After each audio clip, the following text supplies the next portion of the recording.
আসসালামু আলাইকুম, আমি হাসিবুল ইসলাম রকি আছি আপনাদের সঙ্গে। আপনারা দেখছেন JS TV live news Dhaka. Ashulia, Mirpur ও গাজীপুরের শ্রমিকদের উপর গুলি, শ্রমিক হত্যা ও ছাঁটাইয়ের প্রতিবাদে বিক্ষোভ সমাবেশ ও মিছিল নিয়ে রাজপথে নেমেছেন গার্মেন্টস শ্রমিক অধিকার। বিষয়গুলো সম্পূর্ণ জানতে ভিডিওটি না টেনে শেষ পর্যন্ত দেখুন। এখনো আরেকজন এই তিনজন শ্রমিক এখনো চিকিৎসাধীন আছে। তাদের সাথে যখন কথা হয় তারা বলে তারা জানে না, তারা কিন্তু গত 2 মাসের বেতন পায়নি আহত হওয়ার পর থেকে। অর্থাৎ তাদের চাকরি আছে কিনা এটাও তারা এখনো নিশ্চিত না। এরপরে তারা যে আহত হলো তাদের পুনর্বাসনের কি হবে এটা কোন কারখানার মালিক কেউ যোগাযোগ করেনি।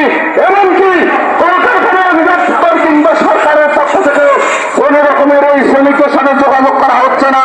শুধুমাত্র তারা সেনাবাহিনী তাদের ওই খুপ্পির মধ্যে নিয়ে গেল চিকিৎসা দেখিয়ে, এবং এই শ্রমিকের কোনো তারা কিন্তু দায়িত্ব নিচ্ছে না পরবর্তীতে। অতএব এই যে ভয়ের সংস্কৃতি, এই যে ভয়ের রাজত্ব, এর আগের ফাঁসিবাদী আমলে যেটা আমরা দেখেছি, আমরা এই সরকারকে বলি শ্রমিকের এই ভয় ঘুচাতে হবে। এই ভয় যদি ঘুচাতে না পারেন তাহলে আপনাদেরও অভ্যুত্থানের পরবর্তী বাংলাদেশে রাষ্ট্র চালানোর কোনো এখতিয়ার থাকে না। এই শ্রমিকদের এবং আমরা দেখি এই যে বিভিন্ন কারখানাগুলোতে তারা বাধ্য হয়ে, আমরা দেখলাম সরকার ক্ষমতা আসার পরে লাগাতার মিটিং করলো, একটার পর একটা মিটিং। একটা পর্যায়ে আমরা দেখলাম একটা বললো 18 দফা চুক্তিনামা সমঝোতা চুক্তি হাজির করলো। সেই চুক্তিনামা আমরা দেখলাম সমস্ত বকেয়া দেওয়া হবে অক্টোবর মাসের মধ্যে। সেই চুক্তিনামায় আমরা দেখলাম শ্রমিকদের ছাঁটাই করা হবে না। সেই চুক্তিনামায় আরো এই ধরনের তাদের যে হাজিরা বোনাস সেটা কার্যকর হবে, এবং সেই চুক্তিনামা আরো আছে অক্টোবরের মধ্যে ন্যূনতম যে মজুরি 12,500 সমস্ত কারখানায় কার্যকর হবে। কিন্তু এই চুক্তি করেই আমাদের সরকার খালাস, তারপর আর ওনারা কোনো খোঁজ দেন না।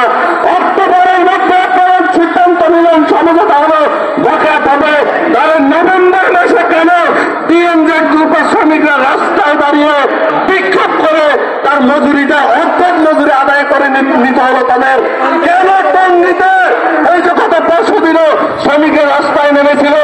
কেন অ্যাপেক্স কারখানায় শ্রমিকরা তাদের যে হাজিরা বোনাস কার্যকর হয়নি সেটার জন্য তাদের আন্দোলন করতে হবে? আমরা যখন সরকারকে বলি তখন ওনারা বলে ওনারা নাকি কিছু জানেন না, ওনারা নাকি কিছুই জানতে পারেন না। তাহলে এই ঘটনাগুলো আমরা তো জানি, আমরা তো প্রতিদিনই বলেছি এই গার্মেন্টস কারখানার শ্রমিকদের বকেয়ার দায়িত্ব নেন আপনারা, তারা কোনো কর্ণপাত করছে না। এবং একই সাথে আমরা দেখছি এই শ্রমিকরা আন্দোলন করতে ভয় পায়, আন্দোলন করতে পারে না। একমাত্র তখনই তারা রাস্তায় আসে যখন দেওয়ালে তাদের পিঠটা থেকে যায়। কারণ একটাই, তারা যখন আন্দোলন করে তখনও তারা তাদের বক্তব্যটা গণমাধ্যমে সংবাদ মাধ্যমে দিতে পারে না। পারে না কেন? তার একটাই কারণ, এটা যদি করে কারখানায় গেলেই সে ছাঁটাই হবে।